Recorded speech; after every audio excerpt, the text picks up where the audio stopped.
ඒතර මේක සම්පූර්ණ වැරදි වැරදි තොරතුරු ඉදිරිපත් කළා දැන් පොදු දේපල පනත කියන එක පාවිච්චි කරමින් ඉන්නවා. ඒ වගේම පොලිස් නිලධාරීන්ට තුවාල කිරීම කියලා කිව්වේ අර මහරගම පොලිසිය ස්ථානාධිපතිවරයාගේ ඇඟිලි දෙකක් තුවාල වීම හරිම නිශ්චිතයි. ඒක දැකපු ඕන කෙනෙක්ට පේනවා. චේතාන්විතව පොලිස් නිලධාරීන්ට තුවාල කිරීමේ අරමුණෙන් මොකක්වත් එතන උද්ඝෝෂකව විසින් සිද්ධ කරේ නැහැ.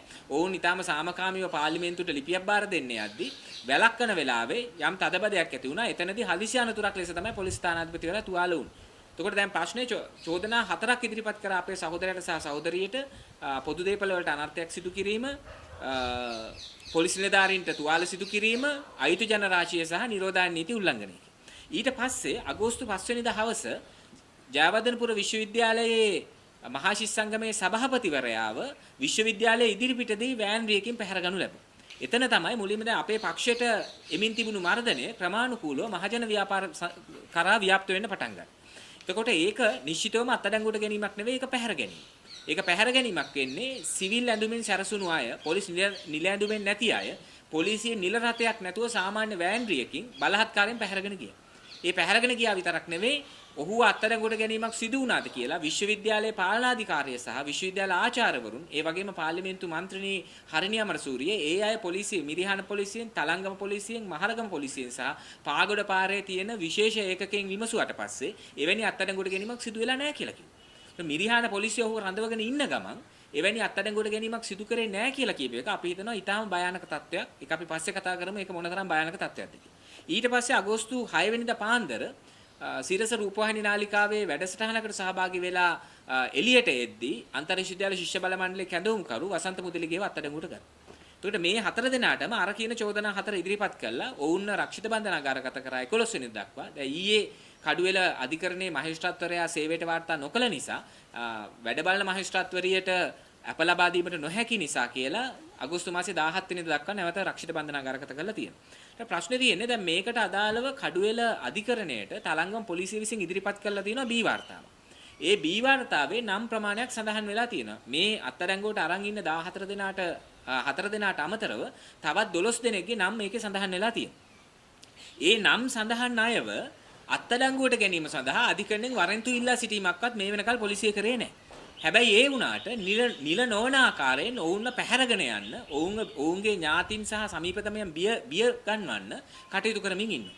දැන් උදාහරණයක් විදිහට ධම්මික මුණසිංහ සහෝදරයා ගත්තට පස්සේ ඒකාබද්ධ සංවර්ධන නිලධාරී සංගමේ වෘත්තීය සමිති නායකයෙක් විදිහට වැඩ කරන ධම්මික මුණසිංහ සහෝදරයා ඔහුව අගෝස්තු 3 වෙනිදා පාන්දර 1ට ගන්දර පොලිසියේ නිලධාරීන් ඔහුගේ මාතර පිහිටි නිවසට ගිහිල්ලා ඒ නිවස පරීක්ෂා කරලා නිවැසියන් බිය ගන්නලා ඇවිල්ලා තියෙනවා. ඒ වගේම ඔහු ඉන්නවා යයි සැක හිතෙන ඔහුගේ ඥාතීන්ගේ, ඔහුගේ මිතුරන්ගේ, හිතවතුන්ගේ නිවෙස් වලට පොලිසිය කඩාපනිමින් ඉන්නවා. නමුත් මේ දක්වා පොලිසිය නිල වශයෙන් අවම වශයෙන් පොලිසිය පෙනී සිටින්න ප්‍රකාශය ලබා දෙන්න කියලා එකක්වත් බාර දීලා නැහැ. ඊට පස්සේ ඒකාබද්ධ ගුරු සේවා සංගමේ අමිල සඳරුවන් සහෝදරයා. ඔහුට අගෝස්තු 5 වෙනිදා උදේ 9:30ට ඔහුගේ සෙවණගල තියෙන නිවසට ගිහින් තියෙනවා පොලිස් නිලධාරීන් 8 දෙනෙක්. ඒ 8 දෙනාගෙන් දෙන්නෙක් සෙවණගල පොලිසිය නිලධාරීන් 6 දෙනෙක් කොළඹින් ගිය විශේෂ ඒකකයක නිලධාරීන්. ඔවුන් ගිහිල්ලා සම්පූර්ණ නිවසියන් බය කරලා ඔහු ශිෂ්‍යෙක් විදියට හිටපු කාලේ ඉඳලා තොරතුරු විමසලා තියෙනවා. ඊට පස්සේ අගෝස්තු 5 වෙනිදා රෑ 7ට ඔහුගේ වැඩිමහල් සොහොයුරාට ප්‍රකාශයක් ලබා දීම සඳහා සෙවණගල පොලිසියට එන්න කියලා තියෙනවා. එතකොට මේක කොහේ තියෙන නීතියකට අනුවද වෙන්නේ? මීට කලිනුත් මෙහෙම දේවල් වුණා. යම් කෙනෙක්ව අත්අඩංගුවට ගන්නවට පස්සේ ඔහු නැති වුණොත් එහෙම ඔහුගේ ඥාතීන් රැගෙන යන ඊටාම ඡන්දමේ ක්‍රියාදාමයක් දැන් මේ ක්‍රියාත්මක කරමින් යනවා. මෙහෙම එකක් රජ කාලෙවත් තිබුණා. ඥාතීන් රැඳුම් දීම කියලා. ඊට පස්සේ දැන් ඔහුගේ පියාට දිගින් දිගටම බුද්ධිංශ කියලා දුරකථන ඇමතුම් ලැබෙමින් තියෙනවා. ඒවා ඇතුලේ බිය ගැනීම කරනවා. අගෝස්තු 6 වෙනිදා උදේ 8ට නැවත ඔහුගේ නිවසට පොලිසිය ඇවිල්ලා පවුලේ සියලු සමාජිකයන්ගේ දුරකථන අංක ලිපිනයන් ඔවුන් කරන රැකියා ස්ථානවල ලිපිනයන් වගේ අතිශය පෞද්ගලික තොරතුරු සියල්ල ඉල්ලලා තියෙනවා. ඒ විතරක් නෙවෙයි එනකොට අමිල සඳරුවන් ඔහු වෘත්තීය සමිති නායකයෙක් ඔහුගේ බස්නාහිර පළාත තුල පදිංචි සියලු ඥාතීන්ගේ නාම ලේඛනයක් අරන් ගිහිල්ලා පොලිසිය ඒ ඥාතීන් සමග තිබෙන සබඳතා මොනවද ඔහුට තියෙන සබඳතා කියලා නිවසින් විමසලා තියෙනවා. එතකොට මේ ඥාතීන්ගේ නාම ලේඛන හදලා තියෙන්නේ මේ උද්ඝෝෂණයෙන් පස්සේ වෙන්න බෑනේ. ඒක වෘත්තීය සමිති නායකයන්ගේ තොරතුරු එකතු කරන ඒ තොරතුරු සංචිත පවත්වාගෙන යන ක්‍රමයක් දැන් පවත්වාගෙන යනවා ඉතාම මර්ධනකාරී එක. ඊට පස්සේ ඔහු සේවය කරන්නේ ඔහු ගුරුවරයෙක් ලෙස සේවය කරන්නේ කොළඹ මහානාම විදුහලේ. කොළඹ මහානාම විදුහලේ විදුහල්පතිවරයා මුණ ගැහිලා තියෙනවා මේ පොලිසිය ගිහිල්ලා. නියෝජ්‍ය විදුහල්පතිවරයා මුණ ගැහිලා තියෙනවා. සහකාර විදුහල්පතිවරයා මුණ ගැහිලා තියෙනවා. ඒක හරහා ඒ විදුහල්පතිවරුන්ට නියෝජ්‍ය විදුහල්පතිවරුන්ට සහ සහකාර විදුහල්පතිවරුන්ට ඔහු පිළිවන් තොරතුරු ලබා දෙන්න කියලා බලපෑම් කළා. ඊට පස්සේ අන්තර් විශ්වවිද්‍යාල ශිෂ්‍ය බල මණ්ඩලයේ ක්‍රියාකාරීකයෙකු ලෙස ඉන්න උදාර සඳරු ඔහුගේ වැලිබේරිය පිහිටි නිවසට අගෝස්තු 3 වෙනිදා මහ රාත්‍රියේ පොලිසිය කඩම්පැයි. ඊට පස්සේ අගෝස්තු 8 වෙනිදා ඔහු රාජාංගනේ ප්‍රදේශයේ ඉන්නවා කියලා සිවිල් ඇඳුමෙන් සැරසුණු 10 දෙනෙකුට වැඩි පිරිසක් පාන්දර 5 මාරට රාජාංගනේ පිහිටි නිවෙස් වලට ගිහින් යකා නටන්න පටන් ගත්තා. ඒ නිවෙස් වල ඔහු ඉන්නවද කියලා විමසමින් මුළු ගමම බීතියටපත් කරමින් පොලිසිය යකා නටන්න පටන් ගත්තා. ඒක ඇතුලේ ඔහු ඒ ගිය නිවෙස් කියලා කියන්නේ නිදහස් අධ්‍යාපනය සඳහා සිසු ජන ව්‍යාපාරයේ විවිධ කටයුතු වලට සහභාගී වෙච්ච එකට උදව් කරපායගේ නිවෙස් වලට විශේෂයෙන් පහුගිය කාලේ සයිටම් පෞද්ගලික වෛද්‍ය විද්‍යාලයේ නීතිගත කරන්න යන වෙලාවේ ඒකට එරෙහිව ගම්මට්ටමින් උද්ඝෝෂණ කරද්දී ඒ උද්ඝෝෂණ වලට ඒ සයිටම් විරෝධී සිසු ජන ව්‍යාපාරයට සම්බන්ධ වෙච්ච අය. ඒකට ඒ අයගේ නිවෙස් වලට ගිහිල්ලා තමයි මේ බී ගැනීම කරලා තියෙන්නේ. ඒ විතරක් නෙවෙයි උදාර සඳරුවන් සහෝදරයාගේ පියා දැනට අසනීප වෙලා රෝහලේ ප්‍රතිකාර ලබනවා. ඔහුට දැඩි ලෙස අසනීප තත්ත්වයක් තියෙන නිසා ඔහුව බලා ගන්න උදාර සඳරුවන්ගේ මිතුරෙක් එතන ඉන්නවා. ඒ මිතුරට දෙමටගොඩ විශේෂ අපරාධ කොට්ටාශය පෙනී ඉන්න කියලා තියෙනවා. ඔහුගේ කිසිම සම්බන්ධයක් නැහැ මේ සිදුවීම. එතකොට දැන් මේ පොලිසිය කරමින් ඉන්නේ මොකද්ද? මේ කරමින් ඉන්නේ වෘත්ති සමිති නායකයෝ, ශිෂ්‍ය නායකයෝ ඒ අයට එරෙහි දැවැන්ත බියගැන්වීම් කරනවා. ලංකා වතු සේවා සංගමේ චතුර සමරසිංහ සහෝදරයාගේ නිවසට, ඔහුගේ මිතුරන්ගේ නිවස් වලට, ඒ විතරක් නෙවෙයි ලංකා වතු සේවා සංගමේ සමාජිකයන්ගේ නිවස් වලට පොලිසිය කඩාපනිමින් ඉන්නවා. අගෝස්තු 6 වෙනිදා උදේ ලංකා වතු සේවා සංගමේ කොළඹ පිහිටි කාර්යාලයට පොලිසිය ගිහිල්ලා චතුර සමරසිංහව අත්අඩංගුවට ගන්න අවශ්‍යයි කියලා කියලා තියෙනවා. නමුත් මේ සම්බන්ධ අධිකරණයටවත් මේ සම්බන්ධ පැහැදිලි කිරීමක් තාම කළා නැහැ. ඒ වගේම අපේ පක්ෂයේ මධ්‍යම කාරක සභික සුජිත් කුරුවිට සහෝදරයා. දැන් අපේ පක්ෂයට මේ පොදුවේ කම්කරු නායකයන්ට ශිෂ්‍ය නායකයන්ට මර්ධනය එල්ල වෙන අතර දැන් අපේ පක්ෂයට විශේෂයෙන්ම මර්ධනය එල්ල වෙමින් තියෙන සුජිත් කුරුවිට සහෝදරයාගේ නිවසට විවිධ බලපෑම් සිද්ධ වෙමින් යනවා. දැන් ප්‍රශ්නේ තියෙන්නේ මේ යන්නේ පොලිසිය කියලා නෙමෙයි. අගෝස්තු 3 වෙනිදා රෑ 7ට කලපලුවාවේ තියෙන සුජිත් සහෝදරයාගේ නිවසට ගිහිල්ලා තියෙනවා සිංගර් ආයතනයෙන් කියලා දෙන්නේ. ගිහිල්ලා කියලා තියෙන්නේ මීට අවුරුදු 3කට කලින් සිංගර් ආයතනයෙන් කොටස් වශයෙන් ගෙවීම සඳහා භාණ්ඩ වගේක් මිලට ගත්තා. ඒ වගේ වාරික ගෙවලා නැහැ. ඒ පිළිබඳ කතා කරන්න ආවේ කියලා තියෙනවා. පොලිසිය නම් ගියේ සිංගර් ආයතනයෙන් කියලා පොලිසිය යන්නේ ඇයි? ඒ ප්‍රශ්නේ තියෙනවා. ඊට පස්සේ අගෝස්තු 3 වෙනිදා එදාම රෑ 8:30ට සුජිත් සහෝදරයාගේ බිරිඳට වැලිකඩ පොලිසියෙන් කියලා ටෙලිෆෝන් පණිවිඩයක් දුරකථන ඇමතුමක් දීලා තියෙනවා. එතෙන්දි කියලා තියෙන්නේ සිංගර් එකෙන් ගත්ත බඩු වගේකට මුදල් ගෙවලා නැහැ කියලා සිංගර් එකේ පැමිණිල්ලක් තියෙනවා. ඒක පිළිබඳව කතා කරන්න තමයි ගත්තේ කියලා. ඊට පස්සේ අගෝස්තු 6 වෙනිදා දවල් නැවත කලපලුවාවේ නිවසට සිවිල් ඇඳුමින් සැරසුණු පිරිසක් ගිහිල්ලා තියෙනවා. යන වෙලාවේ ඉඳලා තියෙන ගෙදර ළමයෙක් විතරයි සුජිත් සහෝදරයාගේ අක්කගේ පුතා. එයාව පවා බරපතල ලෙස බියවද්දලා තියෙනවා සුජිත් සහෝදරයාගේ දුරකථන අංක සහ යන්නේ නැතැන් විමසමින්. ඊට පස්සේ එදාම රෑ 7ට සුජිත් සහෝදරයාගේ නංගිට දුරකථන ඇමතුමක් ආවා 0718යි 59යි 43යි 25 දරන දුරකථනයෙන් කිව්වේ සුජිත් සහෝදරයාගේ යාළුවෙක් රංජි කියලා යාළුවෙක් කතා කරනවා කියලා කතා කරා බලද්දි මේක පොලිසිය දුරකථනක්. ඊට පස්සේ අගෝස්තු 7 වෙනිදා බත්තර මුල්ලේ සිංගර් ආයතනයෙන් කියලා සිංගර් ආයතනයත් එක්ක කිසිදු සම්බන්ධයක් නැහැ. නිවසට කිසිම භාණ්ඩයක් එතනින් අරන් නැහැ. බත්තර මුල්ලේ සිංගර් ආයතනයෙන් කියලා 0.72යි 298යි 49යි 55 දරන දුරකථන අංකයෙන් කතා කරලා තිබුණා සුජිත් සහෝදරයාගේ බිරිඳට. පරීක්ෂා කරලා බලද්දී මේ දුරකථන අංකය වැලිකඩ පොලිසිය දුරකථන අංකයක්. පොලිස් නිලධාරියෙකුගේ දුරකථන අංකයක්. ඒකට දැන් පොලිසිය ඇයි සිංගර් එකෙන් අරකින් මේකෙන් අබාන්සකින් කීකේ ගෙවල් වලට යන්නේ? පොලිසියට නිශ්චිතව පුද්ගලෙක් අත්අඩංගුවට ගන්න අවශ්‍ය නම් ඒක සම්බන්ධ චෝදනා ඇවිල්ලා තියෙනවනම් මොකද්ද මේ කරන්න මැදිහත් තියෙන තීරුව? ඒ විතරක් නෙවෙයි දැන් පොලිසිය බී වාර්තාවේ නම් දීලා තියෙනවා. ඒ නම් ගොඩේ අපේ පක්ෂයේ මධ්‍යම කාරක සභික රවීන්ද්‍ර මුදලිගේ සහෝදරයාගේ නම නැහැ. නමුත් නම නැතුව තිබියදී ඔහුට අදාළව විශාල බලපෑම් කරමින් ඉන්නේ.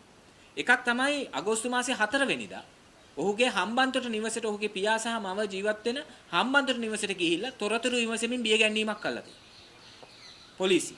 ඊට පස්සේ අගෝස්තු 5 වෙනිදා උදේ අපේ යක්කල කිරිඳිවැල පාරේ තියෙන කාර්යාලයට පැමිණිලා රවීන්ද්‍ර සහෝදරයා පිළිබඳ විමසුවා. ඒ විමසුවේ ඔහුගේ මිතුරන් දෙදෙනෙක් කියලා තමයි විමසුවේ. ඔවුන් ආවේ KF 68යි 18 දරන රතු පාට මෝටර රථයක. ඒත් ඇවිල්ලා මිතුරෙක් කියලා විමසීමක් කරා.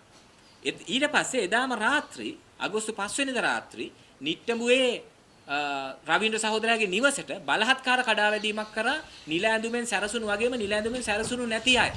නැති අවම වශයෙන් සෝදිසි වරෙන්තුවක් නැහැ. අවම වශයෙන් අධිකරණයට රවීන්ද්‍ර සහෝදරයාගේ නම දීලා නැහැ. ඔහු මේ සිදුවීමේ සැකකරුවෙක්. ඒ මොකක්වත් නැතුව දැන් ගෙවල් වලට කඩම් පැනලා නිවැසියන්ව බිය ගන්නන බීතියටපත් කරන ක්‍රියාදාමයක් යමින් තියෙනවා. ඒ අතර මෙතන තියෙන ලොකු ප්‍රශ්නයක් විදිහට තියෙනවා. දුරකථන අංක ගණනාවක් ලබා දීලා තියෙනවා අධිකරණයට පොලිසිය විසින් අධිකරණයේ නියෝග අරගෙන තියෙනවා ඒ දුරකථන වලට අදාළ සමාගම් වලින් මොබිටෙල් සමාගම, එයාටෙල් සමාගම, ඩයලොග් සමාගම සහ හච් සමාගමට නියෝග ලබා දීලා තියෙනවා. ඒ දුරකථන අංක වලින් අගෝස්තු 1 වෙනිදා සිට මේ දක්වා ගත්ත දුරකථන ඇමතුම් මොනවද? කොයි අංක වලටද අරන් තියෙන්නේ සහ විශේෂයෙන් කුළුණු විස්තර ඉල්ලලා තියෙනවා. ඉතින් කුළුණු විස්තර හරහා මේ අය ගියේ කොහෙද ආවේ කොහෙද කියලා විස්තර ඉල්ලලා තියෙනවා. ඒ ඉල්ලලා තියෙන දුරකථන අංක 10කට වැඩි සංඛ්‍යාව ගත්තට පස්සේ ඒවා ඔක්කොම සියල්ලම පාහේ මේ නඩුවට අදාළ බී වාර්තාවේ නම සඳහන් අයගේ දුරකථන අංක නෙමෙයි. ඒ දුරකථන අංක ලංකාවේ ප්‍රමුඛ පෙළේ වෘත්තීය සමිති නායකයන්ගේ දුරකථන අංක. ඒකට දැන් මේ මර්ධනය එල්ල වෙමින් තියෙනවා වෘත්තීය සමිති දිශාවට මේ උද්ඝෝෂණයට සහභාගී වුණේ නැති වෘත්තීය සමිති නායකයන්ගේ පවා දුරකථන අංක එතන තියෙනවා. එතකොට දැන් මේ තුන්වෙනිදා උද්ඝෝෂණය දඩමීමක් කරගෙන වෘත්තීය සමිති නායකයන් ආගිය තැන් ඒගොල්ලන් දුරකථන ඇමතුම් ගත්ත විදිය ඒවා හොයන වැඩපිළිවෙලකට මේ පොලිසිය ගිහිල්ලා තියෙනවා. එතකොට මේක මොකක්ද? මේ යන්නේ සාමාන්‍ය එකක් තමයි උද්ඝෝෂණය සම්බන්ධ ඊටාම වැරදි නීති භාවිතා කිරීම. මුලින් නිරෝධායන නීතිය පාවිච්චි කරලා උද්ඝෝෂක මර්ධනය කරන්න හැදුවා. දැන් අරන් තියෙන පොදු දේපල නීති. ඉතින් ලංකාවේ තියෙන ඊටාම වටිනා පොදු දේපලක් තමයි නිදහස් අධ්‍යාපනය. ඒ නිදහස් අධ්‍යාපනයේ නැමැති පොදු දේපල අයිතිය ආරක්ෂා කර ගැනීම සඳහා තමයි ඒ අය උද්ඝෝෂණය කරන්නේ. නිදහස් අධ්‍යාපනයේ නැමැති මහා පරිමාණ පොදු දේපල කොතලාවල ආරක්ෂක විශ්වවිද්‍යාල පනත ගෙනල්ලා විනාශ කරලා රට පුරා පෞද්ගලික විශ්වවිද්‍යාල හදන්නයි, රට පුරා පෞද්ගලික පාසල් හදන්නයි, පෞද්ගලික උපාධි කඩවලට අවසර දෙන බලය විශ්වවිද්‍යාල ප්‍රතිපාදන කොමිසමෙන් උදුරලා මිලිටරිය අතට ගන්නයි, සමස්ත අධ්‍යාපන පද්ධතියම මිලිටරියේ පාලනයට යටත් කරන්නයි එහෙම අනපනත් ගෙනල්ලා නිදහස් අධ්‍යාපන නැමැති පොදු දේපල විනාශ කරන්න ගිය කට්ටිය කියනවා මේ මිනි පෙට්ටියක් කියලා කාඩ්බෝඩ් පෙට්ටියක් ගිනි තියලා පොදු දේපලකට හානියක් වෙලා කියලා. මේව විහිළු. අර නිරෝධායන නීතිය වගේම විහිළුවක්. දැන් අපි දැක්ක වසන්ත මුදලිගේ වත්තඩංගුවට ගත්ත විදිය අර මහරා 1.45ට සිරස ආයතනයේ ඉදිරියේ. ඒ පොලිස් නිලධාරියා අවම වශයෙන් මුඛාවරණයක් පැළඳගෙන හිටියා. වසන්ත මුදලිගේට විරුද්ධව චෝදනාවක් දාලා තිනවා නිරෝධායන නීතිය කඩ කරා කියලා. නඩුවේ තියෙනවා නිරෝධායන නීති කඩ කිරීම කියලා චෝදනාවක්. නමුත් ඔහු නිරෝධායන නීතිය කඩ කරේ නැහැ. ඒ ත්‍රිරෝධ රථයේ ඔහු පමණයි හිටියේ. තනි කෙනෙක් හිටියේ. ඔහු මුඛාවරණ පැළඳලා හිටියේ. අපිව දැක්කා. ටීවී එකේ අපි දැක්කා. හැබැයි ඔහු අත්අඩංගුවට අර ගන්න ඇවිල්ලා හිටපු නිලධාරීන් මුඛාවරණ පැළඳලා හිටියේ නැහැ. ඔවුන්ට විරුද්ධව තමයි නඩු පවරන්න ඕනේ. පොලිස් නිලධාරීන්ට විරුද්ධව නිරෝධායන නීතිය කඩ කරා. එතකොට ප්‍රශ්නේ තියෙන්නේ එක පැත්තකින් මේ අත්අඩංගුවට ගැනීම කියන ඒවා අත්අඩංගුවට ගැනීමද කියන ප්‍රශ්නේ තියෙනවා. දැන් දිලුම් අමනුගම ඇමතිවරයා ඊයේ පෙරේද කියලා තිබුණා මේ අත්අඩංගුවට ගන්නවා තමයි ඒ සාමාන්‍ය විදිහට ගන්න බෑ මොකද මේ උද්ඝෝෂකයෝ නෙමෙයි මේ ත්‍රස්තවාදීන් කියලා. ඉතින් ත්‍රස්තවාදය කියලා දිලුම් අමනුගම පැහැදිලි කරන්නේ මේගොල්ලෝ පාර්ලිමේන්තුවේ දොර කඩාගෙන ඇතුළට එන්න හැදුවා කියලා. ඉතින් දිලුම් අමනුගම හීනෙන් බය වෙලා ඇති ජනතාව ඇවිල්ලා, කම්කරුවෝ ඇවිල්ලා, ගොවියෝ ඇවිල්ලා, දීවරයෝ ඇවිල්ලා, ශිෂ්‍යයෝ ඇවිල්ලා ඔය ඒගොල්ලන්ගේ ආරක්ෂක වල්ලු බිඳගෙන ඇවිල්ලා, දොරවල් කඩාගෙන ඇවිල්ලා බෙල්ලෙන් අල්ලගනී කියලා බය ඇති. මොකද දැන්ටමත් ගෑස් නැතුව මිනිස්සු පොලිමේ, කිරිපිටි නැතුව මිනිස්සු පොලිමේ, හෙට අනිද්දාට ඉන්ධන නැති වෙන අවදානමක් තියෙනවා. මිනිසුන්ට දැන්ටත් කන්න නැතුව ඉන්නේ. මේ කන්නේ අස්වැන්න මුළුමනින්ම පාහේ බිඳ වැටලා තියෙන්නේ. වසංගතය බෝ වෙනවා හිතා ගන්න බැරි තරම් වේගයකින්. මේ වෙනකොට දෛනික මරණ සංඛ්‍යාව 100 පැනලා තියෙන්නේ. හෙට අනිද්දා වෙද්දි මේක 150 පනින්න ඉඩ තියෙනවා. දැන් මහමග බස්වල පාරවල් අයිනේ මිනිස්සු මැරෙනවා වාර්තා වෙන්න පටන් ගන්න තියෙනවා. රෝහල් වල ධාරිතාව ඉක්ම ගිහිල්ලා තියෙන්නේ. රෝහල් වලට තවදුරටත් රෝගීන්ට ප්‍රතිකාර කරන්න බෑ. දැන් ඊයේ වෙද්දි කියලා තියෙන රෝහල් වල ධාරිතාවෙන් 150ක් කොවිඩ් රෝගීන් සඳහා වෙන් කරන්න කියලා. ඒ නිසා දැන් කොවිඩ් වලින් මැරෙනවට අමතරව වෙන ලෙඩ වලින් මේ විශාල වශයෙන් මැරෙන්න ඉඩ තියෙන ප්‍රතිකාරයක් ගන්න බැරුව හදිසි ශල්‍ය කර්ම පවා නවත්තන්න සිද්ධ වෙලා තියෙනවා. ඒකට මේ මහා ව්‍යසනයක් තියෙද්දි දිලුම් අමනුගමට හිතෙන එක හරි මිනිස්සු ඇවිල්ලා මේවා ඔක්කොම කඩාගෙන මිනිස්සු ඇවිල්ලා බෙල්ල මිරිකයි කියලා. මේ ත්‍රස්තවාදීන් කියලා දිලුම් අමනුගම කියන්නේ ත්‍රස්තවාදය කියන්නේ ත්‍රස්තය පාවිච්චි කරලා බීතිය පාවිච්චි කරලා දේශපාලනය කරන එක. ඒකට අපි ඒක කරන්නේ නැහැ. කම්කරු ව්‍යාපාරේ හරි ශිෂ්‍ය ව්‍යාපාරේ හරි බීතිය පාවිච්චි කරලා දේශපාලනය කරන්නේ නැහැ. ද බීතිය පාවිච්චි කරලා ත්‍රස්තවාදී දේශපාලනය කරන්න පටන් ගන්න තියෙන ආණ්ඩුව. මේ රාජ්‍ය ත්‍රස්තවාදයේ මේයි. රජය තමයි ත්‍රස්තවාදී දේශපාලනය පාවිච්චි කරලා තියෙන්නේ. හැබැයි දිලුම් අමනුගම හිතනවා නම් ත්‍රස්තයක් ඇති වෙනවා කියලා මහජන උද්ඝෝෂණ දැක්කම බය හිතෙනවා තමයි දිලුම් අමනුගම. දිලුම් අමනුගම ඇත්ත කියන්නේ. එයා කියන්නේ මේ එයා බය වෙලා ඉන්නේ මේක බීතිය පදනම් වෙච්ච දේශපාලනයක් කියලා. එතකොට එයාට බය හිතිච්ච එක හරියට හරි. දැන් ඊළඟට මේ අත්අඩංගුවට ගැනීම මෙහෙමයි. අනෙක් පැත්තෙන් මිනිසුන් අත්අඩංගුවට ගන්න ක්‍රමයක් ලෙස විශේෂයෙන් ජයවර්ධනපුර විශ්වවිද්‍යාලයේ මහාශිෂ්‍ය සංගමේ සභාපතිවරයා ගත්ත විදිහ අතිශය භයානකයි. එතන කිසිම පොලිස් නිලැඳුමෙන් සැරසුණු නිලධාරියෙක් නැහැ. ඒ වගේ මේ භාවිතා කරපු වාහනේ වැගන්නාර් රථයේ ඒක පොලිස් නිල රථයක් නෙවෙයි. ඒ විතරක් නෙවෙයි මේකේ බරපතලම දේ තමයි ඔහුව අත්අඩංගුවට ගත් බව පොලිසිය විසින් ප්‍රතික්ෂේප කළේ. ඒතර මේ විදිහට අත්අඩංගුවට මහා මගදී පාරක් අයිනේදී පැහැරගෙන ගිහිල්ලා පොලිසිය විසින් අත්අඩංගුවට ගත්තා කියන එක ප්‍රතික්ෂේප කළාට පස්සේ ඕනම දෙයක් විය හැකියි. ওই විදිහට තමයි පහුගිය කාලේ වුනේ. ඒ අයව මරන්න පුළුවන්, ඒ අයව අතුරුදහන් කරන්න පුළුවන්. ඒක තමයි වුනේ. අන්තිමට වාසනාවට ඔහු ඉන්නවා කියලා හොයාගන්න පුළුවන් වුණා. හැබැයි ප්‍රශ්නේ තියෙන්නේ දැන් මිරිහාන පොලිසිය ඔහුව අත්අඩංගුවට ගැනීමෙන් පසු අත්අඩංගුවට ගත්තා කියන එක ප්‍රතික්ෂේප කරේ ඇයි? පාර්ලිමේන්තු මන්ත්‍රීවරයෙක් විමසද්දී ප්‍රතික්ෂේප කරේ ඇයි? විශ්වවිද්‍යාල ආචාර්යවරු 4-5 දෙනෙක්ගේ කණ්ඩායමක් ගියාට පස්සේ ප්‍රතික්ෂේප කරේ ඇයි? ජයවර්ධනපුර මහාශිෂ්‍ය සංගමේ නියෝජිතයෝ ගියාට පස්සේ ප්‍රතික්ෂේප කරේ ඇයි? විශ්වවිද්‍යාල පාලනාධිකාරී විමසද්දී ප්‍රතික්ෂේප කරේ ඇයි? තලංගම් පොලිසියයි මිරිහාන පොලිසියයි දෙකම අත්අඩංගුවට ගැනීමක් ප්‍රතික්ෂේප කරා අත්අඩංගුවට අරගෙන. එහෙම කරන්න බෑ නීතියට. දැන් පොලිස් ඇමති සරත් වීරසේකර විහිළු කතා ගොන් කතා කියමින් ඉන්නවා මේකට. සරත් වීරසේකර කියනවා සිවිල් ඇඳුමෙන් ගියාම අපරාධකාරයෝ පැනලා යනවා. අපරාධකාරයෝ පැනලා යන නිසා තමයි මේ නිල ඇඳුම නැතුව සිවිල් ඇඳුමෙන් යන්නේ කියලා. එහෙනම් ඉතින් ලොකුම අපරාධකාරයෝ අල්ලන්න හෙළුවෙන් තමයි යන්න වෙන්නේ පොලිසිය. පොලිසියට අද පොලිස් ආඥාපනතක් තියෙනවා. පොලිස් ඇමතිට එහෙම කියන්න බෑ. පොලිස් ආඥාපනතේ නිශ්චිතව සඳහන් පුද්ගලයෙක් අත්අඩංගුවට ගන්න යද්දි නිල ඇඳුම ඇඳගෙන යන්න ඕනේ. අංක තහඩුව පේන විදිහට යන්න ඕනේ. ඒකට අදාළ නීතිමය ලියවිලි අරන් යන්න ඕනේ. පාරවල් අයිනේදී මිනිස්සුන් එහෙම වෑන් වලින් පැහැරගෙන යන්න බෑ. පැහැරගෙන ගිහිල්ලා දැන් ජයවර්ධනපුර මහාශිෂ්‍ය සංගමේ සභාපතිවරයා අපරාධකරුවෙක්. අන්තර්ජාතික විශ්වවිද්‍යාල ශිෂ්‍ය බල මණ්ඩලයේ කැඳවුම්කරුව අපරාධකරුවෙක්. නැත්තම් ඔය අනිත් මිනිසුන්ට අපරාධකරුව කියලා කියන පොලිස් ඇමති එයාගේ ලොක්කා ජනාධිපතිද අපරාධකරුව. කාටද මිනිමරුන් චෝදනා තියෙන්නේ අධිකරණ? කාටද මහජන මුදල් වංචාව පිළිබඳ චෝදනා තියෙන ඒවට අදාළ නඩු තියෙන අධිකරණේ? කවුද අවුරුදු ගාණක් තිස්සේ මිනිස්සු අතුරුදහන් කරපු නඩු වලට උසාවියට එන්නේ නැතුව පැන හැංගි කවුද අපරාධකරු? ඒතර ප්‍රශ්නේ තියෙන්නේ දැන් අපරාධකරු කියලා පොලිස් ආඥාපනත පවා මිනිස්සුන්ගේ ජනතාවගේ අවම මානව හිමිකම් පවා උල්ලංඝනය කරමින් ඉන්න. ඒකට මූලිකව අපිට තේරෙනවා මේ මොකද්ද මේ වෙමින් යන්නේ කියලා. මොකද දැන් මේ ලයිස්තුවේ නම් නැති අය පවා බී වාර්තාවේ නම් නැති අයගේ පවා නිවෙස් අසල හොල්මන් කරන්න පටන් ගන්න තියෙනවා. අපේ ගෙදර වටේ පවා දවල්ටයි රැටයි එක එක අය ඇවිල්ලා යාළුවෝ කියලා එනවා, මිත්‍රයෝ කියලා එනවා, පාරවල් අහගෙන එනවා, ඉඩම විකුණනවාද කියලා අහන්න එනවා. එක එක විදිහට එන්න පටන් ගන්න තියෙනවා. මේ සෙල්ලම හරිම පැහැදිලි. මේක කොහේ හරි මේ තලංගම පොලිසිය හරි මිරිහාන පොලිසිය හරි ප්‍රශ්නයක් නෙවෙයි. මේක නිශ්චිතවම සැලැස්මක්.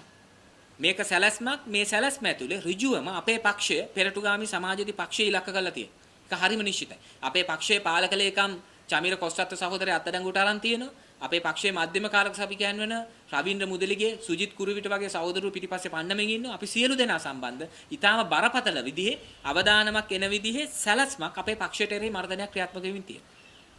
ඒ අපේ පක්ෂයට එරෙහි වෙන මර්ධනය අපි හිතන්නේ මේ සුවිශේෂීව අපිට තියෙන වෛරයක් නිසා එන එකක්. නැත්තම් මේ පාලන බලයට නරක මිනිස්සු ගිහිල්ලා නරක වැඩ කරනවා, නපුරු මිනිස්සු ගිහින් නපුරු වැඩ කරනවා. එහෙම නැත්නම් විශේෂයෙන් ඒගොල්ලන්ට අපි ගැන වෛරයක් තියෙනවා කියලා අපි හිතන්නේ. මෙතන ඇත්ත ප්‍රශ්නේ තමයි මේ අරබුදයේ ඉදිරියේ ඇත්තටම මහජන ව්‍යාපාරයේ නාඩිය අපි අල්ලපු නිසා තමයි අපි දේශයට මේ වෛරය එල්ල වෙලා තියෙන්නේ. අපිට මේ මර්ධනය එල්ල වෙලා තියෙන්නේ ඒ නිසා. මේගොල්ලෝ උත්සාහ කරේ මේ වසංගතයේ මැද්දේ මැයි මාසෙම කොහොම හරි පාර්ලිමේන්තුවට ගෙනලා හොරෙන් කොතලාවල පනත සම්මත කරගන්න. ආරම්භක මොහොතේදී කොතලාවල පනත ගැන සමාජයේ ලොකු අවධානයක් තිබෙන්නේ නැහැ, කවුරුත් දැනගෙන හිටියෙත් නැහැ. අපි පෙරටුගාමි සමාජවාදී පක්ෂයේ ලෙස නගර 10ක උද්ඝෝෂණ පටන් ගන්න වෙලාවේ ඒක ගැන සමාජයේ ඊටම අඩු අවබෝධයක් තිබුණේ ශිෂ්‍ය ව්‍යාපාරය වගේ ඒවා විතරයි. සමහර වෘත්තීය සමිති ඒගොල්ලෝ විතරයි මේක සම්බන්ධ කතා කරමින් හිටියේ. නමුත් පස්සේ කොතලාවල ආරක්ෂක විශ්වවිද්‍යාල පනතට එරෙහිවීම, අධ්‍යාපනයේ මිලිටරිකරණයට සහ පෞද්ගලිකරණයට එරෙහිවීම කියන එක රටේ දැවැන්ත බලයක් බවට පත් වුණා. ඒ නිසා අපිත් එක්ක තරහ ගින් තියෙන එක හරි. ඒ විතරක් නෙවෙයි කම්කරුවන්ගේ ප්‍රශ්න එද්දි අර කිසිදු නිරෝධායන නීතියක් නොතකා පෞද්ගලිකාංශ කම්කරුවන්ගෙන් වැඩ ගනිද්දි රාජ්‍ය සේවකයන්ගේ වැටුප් කප්පාදු කරද්දි කම්කරුවන්ට අඩ වැටුප් ගෙවන්න කම්කරු දෙපාර්තමේන්තුව එකඟ වෙද්දි ඒ අයිතිවාසිකම් වෙනුවෙන් ගුරුවරුන්ගේ වැටුප් විෂමතාවය තුරන් කිරීමේ අරගලයේ සිට සියලු අරගලවල මූලාරම්භය සලසද්දී අපි දෙයක් කරා කියන එක අපිට ඒක ආඩම්බරයට කරුණක් නෙවෙයි. නමුත් අපි ඒක විසින් තමයි මේ පක්ෂයට එරෙහි මර්ධනය එමින් තියෙන්නේ. පහුගිය කාලේ ගොවි උද්ඝෝෂණ, දීවර උද්ඝෝෂණ මේකේ මේගොල්ලෝ හැදුවේ වසංගතේ කියලා මිනිස්සු බය කරලා වසංගතය භාවිතා කරමින් මේකේ සමාජයක් කියන එකක් නැති කරන්න හැදුවේ. සමාජ ක්‍රියාකාරීත්වය දුර්වල කරන්න හැදුවේ. ඒ වෙනුවට නැවත සමාජයක් නිර්මාණය කරන එකේදී අපි යම් කාර්ය කොටසක් කරා. ඉතින් ඒක නිසා තමයි අපි ඉස්සරහට මේක ඇවිල්ලා තියෙන්නේ. ඒ නිසා තමයි කොතලාවල ආරක්ෂක විශ්වවිද්‍යාල පනත සම්මත කරන්න බැරි වුනේ. ඒකට මේක ඇතුලේ දැන් අපේ පක්ෂයේ ඉක්මවලා මේ අරගලය දැවැන්ත මහජන ව්‍යාපාර අතට පත් වෙමින් තියෙනවා. දැන් මේ අරගලය කම්කරු ව්‍යාපාරය, ගොවි ව්‍යාපාරය, දීවරයෝ, ශිෂ්‍ය ව්‍යාපාරය අතට පත් වෙලා තිනවා. ඒ නිසා තමයි දැන් වෘත්ති සමිති නායකයෝ, ශිෂ්‍ය නායකයෝ මර්ධනය කරන්න, දඩයන් කරන්න මේ එළඹෙමින් ඉන්නේ. ඒ නිසා හරි පැහැදිලි මේ ඇවිල්ලා තියෙන අරුබුදේ ඉස්සරහා දඩයම ඇරෙන්න වෙන උත්තරයක් ඒගොල්ලන්ට නැහැ.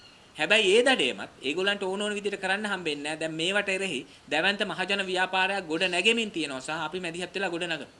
ඒ ගොඩ නගනවා. නිසා දැන් වෘත්තීය සමිති නායකයන්ගේ දුරකථන අංක හරහා වෘත්තීය සමිති නායකයෝ මර්ධනය කරන්නයි, ශිෂ්‍ය නායකයෝ මහමගදී පැහැරගෙන යන්නයි, ගෙවල් වලට ඇවිල්ලා බිය ගැන්වීම කරන්නයි, ඊට පස්සේ උද්ඝෝෂකයන්ට දිලුම් මමුණුකම ත්‍රස්තවාදීන් කියලා කියන්නයි, පොලිසිය බාර ඇමති සරත් වීරසේකර උද්ඝෝෂකයන්ට අපරාධකරුවෝ කියලා කියන්නයි මේ එන පාර පේනවා. ඒ නිසා මේ தත්ත්වයේ ඉදිරියේ පුලුල් මහජන ව්‍යාපාරය එකතු විය හැකි සියලු දෙනා එකතු කරගත්ත, සියලු බලවේග එකතු කරගත්ත පුලුල් මහජන ව්‍යාපාරයක් කරා, එක්සත් වේදිකාවක් කරා මේ අභියෝගේ ජය ගන්න අපි ක්‍රියා කරනවා. නිසා අපි ජනතාවගෙන් ඉල්ලනවා, විශේෂයෙන් අපේ රටේ වැඩ කරන ජනතාවගෙන් ඉල්ලනවා මේ මර්ධනය පෙරටුගාමි සමාජවාදී පක්ෂයට හෝ ශිෂ්‍ය ව්‍යාපාරයට හෝ වෘත්තීය සමිති වලට හෝ නිශ්චිත වෘත්තීය සමිති වල ශිෂ්‍ය නායකයන්ට හෝ පමණක් එල්ල වෙච්ච හුදකලා මර්ධනයක් නෙවෙයි. මේක අපිට ඉතාම හොඳින් තේරෙනවා ඉදිරි කාලය කියලා කියන්නේ හැම කෙනාටම උද්ඝෝෂණය නොකර ජීවත් වෙන්න බැරි කාලයක්. සියලු දේ සඳහා ගෙදරට බත් ටික කන්න, හාල් ටික ගන්න උද්ඝෝෂණය කරන්න වෙන තත්ත්වයක්. හොද්දට දාන්න කහකුඩු ටික ගන්න උද්ඝෝෂණය කරන්න වෙන තත්ත්වයක්. කෑම ටික උයන්න ගෑස් එක ගන්න උද්ඝෝෂණය කරන්න වෙන තත්ත්වයක්. දරුවට කිරි ටික දෙන්න උද්ඝෝෂණය කරන්න වෙන තත්ත්වයක්. අන්තිමට වතුර උගුරක් බොන්නත් උද්ඝෝෂණය කරන්න වෙන තත්ත්වයක් මේ එළඹෙමින් තියෙනවා. මේ தત્ත්වයේ ඉස්සරහා උද්ඝෝෂකයන්ට ත්‍රස්තවාදීන්, උද්ඝෝෂකයන්ට අපරාධකරුවෝ කියලා මේ නම් කරමින් මේ යන ක්‍රියාදාමය කියලා කියන්නේ ඉදිරියේදී එන්න නිමිත මහා දැවැන්ත මහජන නැගිටීම මර්ධනය කිරීම සඳහා, ඒක පාලනය කිරීම සඳහා ගන්න ඊටාම විහිළු සහගත දුර්වල උත්සාහය. දැන් මේ ත්‍රස්තවාදීන් කියන්නේ ඇයි? ආණ්ඩුව බය වෙලා ඉන්නේ, පාලකයෝ බය වෙලා ඉන්නේ. ඒ නිසා අපි ජනතාවට කියනවා මේ බිය ගැන්වීම සඳහා කරන ක්‍රියාමාර්ග වලට බය වෙන්න එපා. ඒ වෙනුවට ඒගොල්ලෝ බය වෙලා ඉන්නේ. ඒගොල්ලෝ බයට මේ ක්‍රියාමාර්ග ගන්න. ඒ බිය තව වැඩි කිරීම සඳහා, ජනතාවගේ අයිතිවාසිකම් තහවුරු කර ගැනීම සඳහා බිඳුවේ ඉන්නත් නෙමෙයි, අලුතෙන් දේවල් දිනා ගන්නත් නෙමෙයි, අඩුම ගානේ මේ ඉන්න මට්ටමේ ඉන්නත් නෙමෙයි, මීටත් වඩා අපේ ජීවිතේ පහළට වැටෙන එක නවත්වා ගැනීම සඳහා සංවිධානය වීම සහ සටන් කිරීම හැර ජනතාවට අන් මගක් නැහැ. ඒ නිසා ඒකේ ප්‍රමුඛම පියවර තමයි ආරම්භක මොහොතේදී අරගලයට පිවිසිලා ඉන්න ජනතාව සංවිධානය කරන කොටස් වලට මේ එල්ල වෙලා තියෙන මර්ධනය පළමු මොහොතේදීම පරාජය කරන එක, නියපොත්තෙන් කඩන්න තියෙන දේ පොරවෙන් කපන්න ඉඩ නොතිය ආරම්භක මොහොතේ මේක පරාජය කරන එක, ඒ පරාජය කිරීම සඳහා එකතු වෙමු, පුළුල් මහජන බලයක් ගොඩනගමු කියලා අපි සමස්ත ජනතාවගෙන් ඉල්ලා සිටිනවා. You're watching the Life Traveller channel.